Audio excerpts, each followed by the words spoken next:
Halo geng, kali ini saya ingin mengajak kalian untuk membahas mengenai kebijakan yang beberapa hari yang lalu dikeluarkan oleh pemerintah.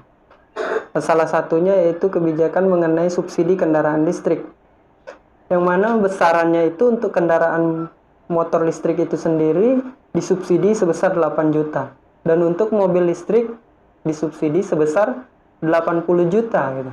Gimana? Tertarik nggak untuk membeli kendaraan listrik? Tapi gini, kalau kita melihat apa yang menjadi tujuan utama pemerintah dalam memberikan subsidi terhadap kendaraan listrik ini cukup positif ya, yang mana mengarahkan masyarakat untuk beralih ke kendaraan listrik, meninggalkan kendaraan konvensional sehingga bisa mengurangi emisi karbon yang cukup tinggi gitu. Tapi kan begini, timbul pertanyaan bahwa apakah kendaraan listrik ini sendiri sudah mampu memenuhi kebutuhan-kebutuhan konsumennya gitu.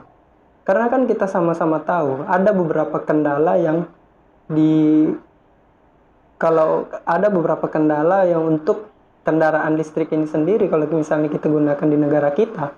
Yang pertama kendalanya yaitu mungkin dari segi baterai. Baterainya kan untuk kapasitas baterai tentu memiliki jarak tempuh yang terbatas, sehingga kita harus mengisi daya kembali gitu.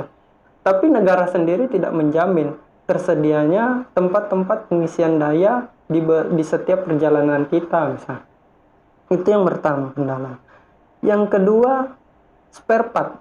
Untuk spare part masih sulit kita dapatkan di negara kita ya. Bahkan terkadang kita harus inden berbulan-bulan untuk mendapatkan spare part yang kita inginkan. Itu yang kedua. Yang ketiga, bengkel resminya masih sulit kita dapatkan di negara kita. Masih terbatas ya untuk bengkel resminya. Sehingga kalau kita menggunakan kendaraan listrik dan terjadi kendala misalnya di perjalanan kita, mogok misalnya, ini kan cukup sulit karena kita tidak bisa mampir di bengkel-bengkel konvensional karena itu kan berbeda misalnya gitu.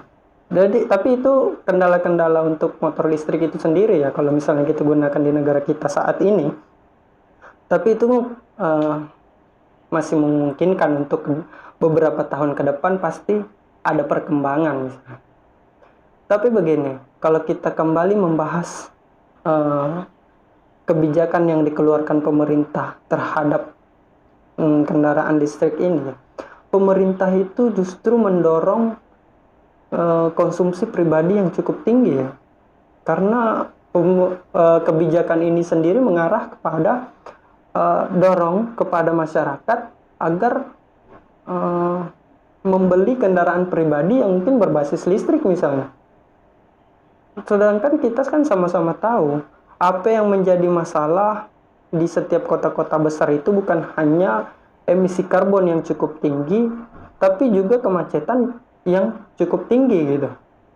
Kenapa timbul pertanyaan gini, kenapa pemerintah tidak memperbanyak kendaraan umum yang berbasis listrik dan mengeluarkan kebijakan mendorong masyarakat untuk beralih ke kendaraan umum dan meninggalkan kendaraan pribadinya, sehingga ini bukan hanya mengurangi emisi karbon, tapi justru mengurangi tingkat kemacetan gitu.